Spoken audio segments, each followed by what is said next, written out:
देखा कि जो मालवाहक वाहन है वो कहीं बीच में खड़े हैं, नो पार्किंग के एरिया में खड़े हैं, अपना सामान वहीं पे वो ढो रहे हैं, जबकि अंदर पार्किंग का व्यवस्था बना हुआ है। आप देख रहे हैं जनपद न्यूज। पटना के ट्रैफिक पुलिस कर्मियों के कामकाज जायजा लेने के लिए फिल्मी स्टाइल में ट्रैफिक एसपी अपराजित लोहान पटना की सड़कों पर नजर आए। दरअसल ट्रैफिक एसपी सादे लिबास में भारेगा ऑटो करके अकेले ही पुलिस कर्मियों के काम की जानकारी लेने पहुंचे थे। ट्रैफिक एसपी ने बुधवार को डाकबंगला से सगुना मोड़ तक करीब 10 किलोमीटर का सफर तय किया।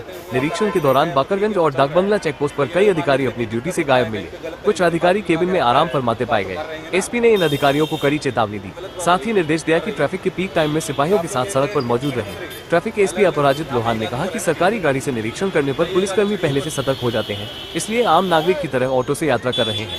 पत्रकारों से बात करते हुए ट्रैफिक एसपी अपराजित लोहान ने और क्या कुछ कहा, देखिए हमारी पूरी रिपोर्ट। देखिए, इसके अंदर यही है कि कॉमन आदमी की तरह हम एक बार देखना चाह रहे थे कि जो हमारे पदाधिकारी और सिपाही है उनका उनके साथ कैसा बर्ताव रहता है। स्पेशली जब वहाँ पे वरीय पदाधिकारी नहीं है तो वो लोग पोस्ट पे उतनी मुस्तैदी से, उतनी ही अलर्ट तरीके से वो लोग रहते हैं या नहीं रहते, तो इसलिए हम लोगों ने ऑटो का यूज किया। सर, कुछ परेशानियां दिखी आम लोगों की तरह, जैसे आप निकले तो आम लोगों की परेशानी कैसे होती है? देखिए, बिल्कुल जहाँ पर जो ऑटोज का स्टैंड है वहाँ पे उन लोगों के पास जहाँ पे जगह नहीं है, जैसे कारगिल चौक हम लोग होकर के आए तो वहाँ पे यत्र तत्र ऑटो लगाया हुआ है। तो वहाँ पे जो पदाधिकारी थे उनको भी हमने ये बोला है कि भाई आप लोग ऑटो को ठीक तरीके से लगाइए, क्योंकि वहाँ पे स्पेस अच्छा है, स्पेस की कमी नहीं है, लेकिन व्यवस्थित तरीके से वहाँ पे ऑटो नहीं लगा हुआ है। सेम जब एग्जीबिशन चौराहे से हम लोग आए तो हमने देखा कि जो मालवाहक वाहन है वो कहीं बीच में खड़े हैं, नो पार्किंग के एरिया में खड़े हैं, अपना सामान वहीं पे वो ढो रहे हैं, जबकि अंदर पार्किंग का व्यवस्था बना हुआ है। तो इस तरीके की समस्या हम लोगों ने देखी और उसका किस तरह सुधार किया जा सकता है वो हम लोग लगातार देख रहे हैं। ऑटो भाड़ा पर लिया है? हाँ जी, भाड़े पे लिया। सर, 18 वर्ष से कम उम्र है सर, एक जो है ऑटो चालक या ई रिक्शा चालक जो है पकड़े जा रहे हैं या चला रहे हैं, उन पर सर क्या? देखिए, लगातार उसके अंदर कार्रवाई हम लोग करते हैं। हमारा स्पेशल ड्राइव जो है वो हर 5वें दिन चलता है, उसके अंदर अलग अलग एजेंडाज होते हैं। तो जैसे कल हमने मरीन ड्राइव और अटल पथ पे स्पेशल ड्राइव चलाया था, जो वीआईपी हूटर्स और जो वीआईपी लाइट्स के खिलाफ चलाया गया था। उसके अंदर 55 गाड़ियों के खिलाफ 1,42,000 रुपए का चालान किया है।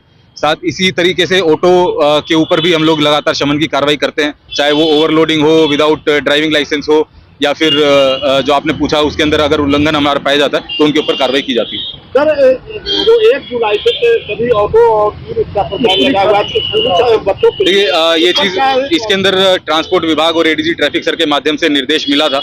उसके अंदर ऑटो वालों के साथ हम लोगों ने बैठक की, डीटीओ साहब और हमारे द्वारा बैठक की गई। जो उसके अंदर ऑटो के द्वारा बताया गया उन चीज़ों को मद्देनजर रखते हुए अभी ये डिसीजन हुआ है कि जो स्कूल के अंदर चलने वाले ऑटोज हैं, यदि वे स्कूल के मानकों को मान लेंगे, तो जिस तरीके से उसके अंदर कुछ मानक हैं कि स्कूल के अंदर चलने वाले वाहन के अंदर क्या क्या सिक्योरिटी के मेजर्स होने चाहिए, जैसे उसके अंदर दोनों तरफ गेट लगा होना चाहिए, जो ऑटो है वो पीले रंग का होना चाहिए, उसके ऊपर ऑन स्कूल ड्यूटी लिखा होना चाहिए। इस तरीके काफ़ी सारे मानक हैं। यदि वो इन मानकों को मानते हैं तो ऑटोज अलाउड हैं। ई रिक्शाज के ऊपर हम लोगों ने कंप्लीट बैन लगा दिया है और वो जो कंप्लीट बैन है वो कल से, मतलब 9 तारीख से, आज से जो 9 तारीख से ही उसको हम लोग इम्प्लीमेंट कर रहे हैं। तो जीपीएस लगाने की भी बात चल रही है। देखिए, इसके लिए भी जो प्रावधान है, मानक जो है उसके अंदर काफ़ी सारे प्रावधान है, जिसके अंदर जीपीएस मानक भी है, स्पीड ट्रैकर भी है कि वो 40 किलोमीटर से ज़्यादा तेज़ी से नहीं चल पाए।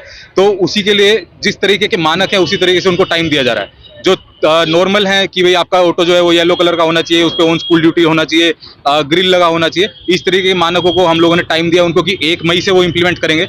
और जो थोड़े से कॉम्प्लिकेटेड हैं या फिर जिसके अंदर जो पैसा है वो ज़्यादा लगेगा, जैसे जीपीएस है, स्पीड ट्रैकर है, उसके लिए हम लोगों ने उनको 1 जुलाई तक का टाइम दिया है।